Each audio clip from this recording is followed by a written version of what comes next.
In a steam cracker, the convection section carries the most thermal load and is very sensitive to fouling. Excessive fouling will lead to increased fuel consumption, higher emissions, and decreased availability.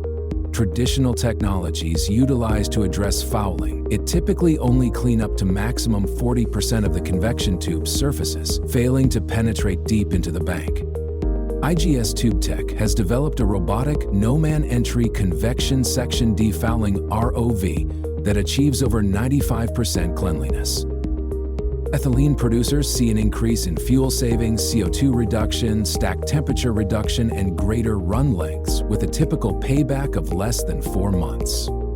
Based on the current operational data of the steam cracker, IGS will carry out a thermal efficiency study that will determine the expected benefit. Contact your local representative to see how your plant is set to benefit.